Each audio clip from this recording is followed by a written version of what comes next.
ఆ దంపతులకు నలుగురు ఆడపిల్లలే. మగ సంతానం కావాలని కోరుకున్నారు. అనుకున్నట్టుగానే 5వ సంతానంగా కొడుకు పుట్టాడు. దాంతో తల్లిదండ్రుల ఆనందానికి అవధుల్లేవు.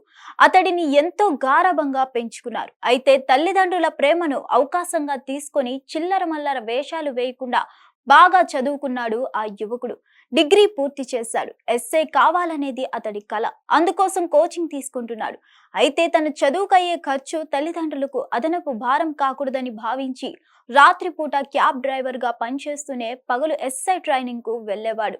మరికొన్ని రోజుల్లో అతడి కలలు నెరవేరి ఒంటి మీదకు ఖాకీ డ్రెస్ వచ్చేది. కానీ విధిరాత మరోలా ఉంది. ప్రభుత్వ ఉద్యోగం సంపాదించి తల్లిదండ్రులను బాగా చూసుకోవాలని భావించిన అతడి కలలను కొందరు ఆకతాయిలు నాశనం చేశారు. కేవలం 200 రూపాయల కోసం ఆ యువకుడిని అత్యంత దారుణంగా చితకబాది ఆ కుటుంబానికి తీరని కడుపుకోత మిగిల్చారు.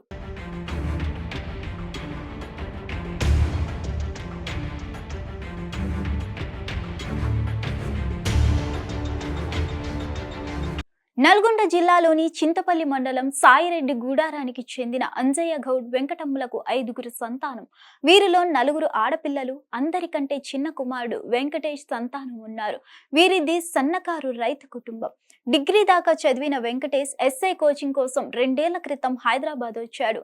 ఎల్బీ నగర్ లో ఉంటూ ఎస్ఐ కోచింగ్ తీసుకునేవాడు. ఈ క్రమంలో రాత్రిలు క్యాబ్ డ్రైవర్ గా పనిచేసేవాడు. ఇలా ఉండగా 2 ఏళ్ల క్రితం అతడి జీవితాన్ని నాశనం చేసే ఘటన ఒకటి చోటు చేసుకుంది. 200 రూపాయల కోసం జరిగిన గొడవ వల్ల వెంకటేష్ తల్లిదండ్రులు ఈ 2 ఏళ్ల నుంచి సుమారు 2 కోట్ల రూపాయలకు పైగా ఖర్చు చేశారు. అయినా ఫలితం దక్కలేదు. 2 ఏళ్లుగా మృత్యువుతో పోరాడి అలసిపోయిన వెంకటేష్ తాజాగా కన్నుమూశాడు.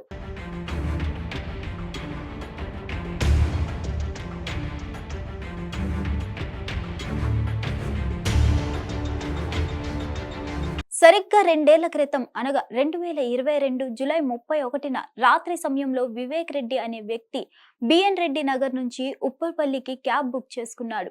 అది వెంకటేష్ నడిపే క్యాబ్ కి బుక్ అయింది. అయితే 900 రూపాయలు ఛార్జీ కాగా వివేక్ 700 మాత్రమే ఇచ్చి వెళ్లబోయాడు. ఇంకో 200 ఇవ్వాలని వెంకటేష్ అడగడంతో అది కాస్త గొడవకు దారితీసింది. ఈ క్రమంలో ఆగ్రహించిన వివేక్ తన స్నేహితులకు కాల్ చేసి పిలిపించాడు. అర్ధరాత్రి సమయంలో మద్యం మత్తులో ఉన్న 20 మంది అక్కడికి వచ్చారు. వస్తూనే వెంకటేష్ పై క్రికెట్ బ్యాట్లు, వికెట్లతో విచక్షణ రహితంగా దాడి చేశారు. అంతేకాక బంగారం దొంగతనం చేశాడని తప్పుడు ఆరోపణలు చేసి రాజేంద్రనగర్ పోలీసులకు అప్పగించారు. దాంతో అతన్ని రాత్రంతా పోలీస్ స్టేషన్లో ఉంచారు. దాడిలో తీవ్రంగా గాయపడ్డ వెంకటేష్ ఆరోగ్య పరిస్థితి క్షీణించడంతో ఉదయం 6 గంటలకు అతన్ని ఆసుపత్రికి తరలించారు.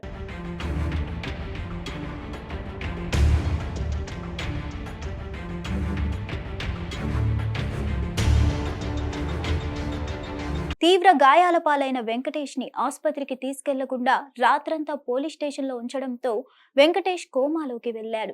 ఇది జరిగిన 8 రోజుల తర్వాత మీడియాలో కథనాలు రావడంతో పోలీసులు కేసు నమోదు చేశారు.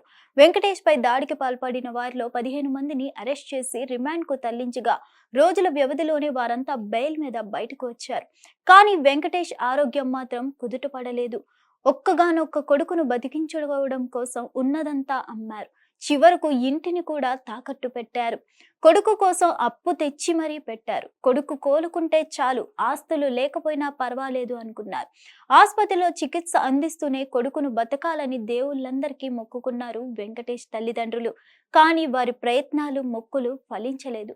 200 రూపాయల కోసం జరిగిన గొడవ చివరకు 2 కోట్ల రూపాయలు ఖర్చు, 2 ఏళ్ల పాటు నరకం అనుభవించి చివరకు కన్ను మూశాడు.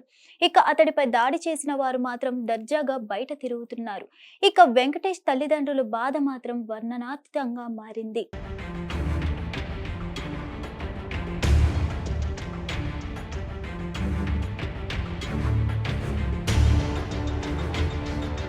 మరిన్ని అప్డేట్స్ కోసం stay tune to hit TV.